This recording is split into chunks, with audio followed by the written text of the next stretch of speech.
All right, everybody, we're joined now by head coach Kane Wommack from South Alabama. Coach, would you give us a opening statement on spring practice with spring game coming up on Saturday? Yeah, good to be on with you guys. This spring, going into year three is, certainly exciting considering the amount of returning starters we have. 20 guys that are returning as starters and to our team, and I think when you look at where we were in year one and two, you're building a roster at a much heavier pace in terms of addressing needs in the transfer portal. We had to address less needs this year with that returning production. And so our focus has been to crank the dial forward in our individual roles. Every person just moving the dial forward in the roles that they have to make this team a little bit better. And so I think we've seen that this spring.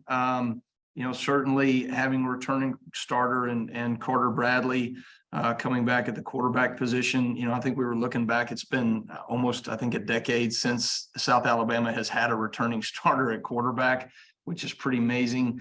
And then you have a returning backup and former starter in Desmond Trotter. And Desmond has taken huge strides both this past fall, and then I thought this spring continues to elevate his game along with a young freshman in Gio Lopez that I think when you look at the future of our program, it's exciting with him at the quarterback position. And then a number of other players that you can point towards, but I think everybody's just moving the dial forward. Players, coaches, everybody in our building, just taking those steps to improve our roster. And I think we're in a really good place coming here at the end of spring with a spring game coming up on this Saturday. And this is Mobile, so as long as the weather doesn't get in the way, we'll have a really nice Saturday and finish out spring going into the 2023 season. All right, we'll open up now for questions, and we'll go over to Noah for the first question. Coach, you mentioned all the returning starters this year, but in a league that saw double-digit coordinator turnover this offseason, how big has it been for you to keep both your offensive and defensive coordinator heading into this year? Yeah, honestly, when we talk about retaining our team, it's being able to retain our coaches has been as big of a win as anything.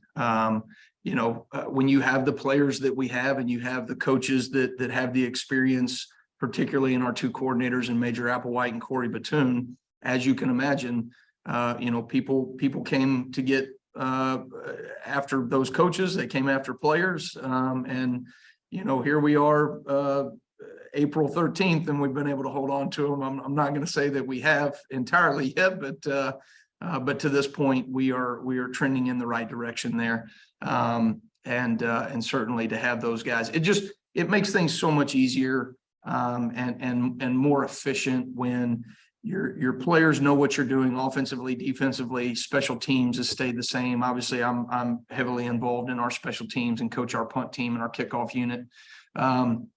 Knowing the scheme, knowing what the expectation is, understanding our culture, it makes those things so much easier for a transfer to come in and assimilate to what we're doing than it was in year one or year two. Like a guy like Jake Bentley coming in day one, he's still trying to figure out what's going on as we're trying to figure out what we're doing as a program. So totally different in this way. And I think, the transfer portal continues to be a good tool for us to utilize.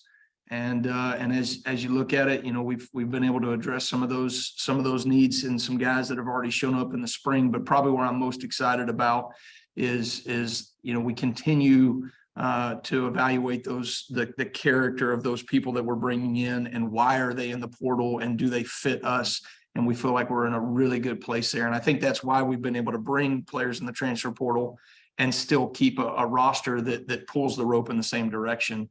And so really like where we are and just in terms of team chemistry right now. Yeah, just one more follow-up question to that. Obviously, your first year, you guys have a losing record. You take a big step forward last year, but now given all the returners, given the starting quarterback back, offensive and defensive coordinator, it feels like there's some real expectations around this program heading into the fall. How are you guys managing that? Because this isn't a South Alabama program that has historically had those type of expectations surrounding them.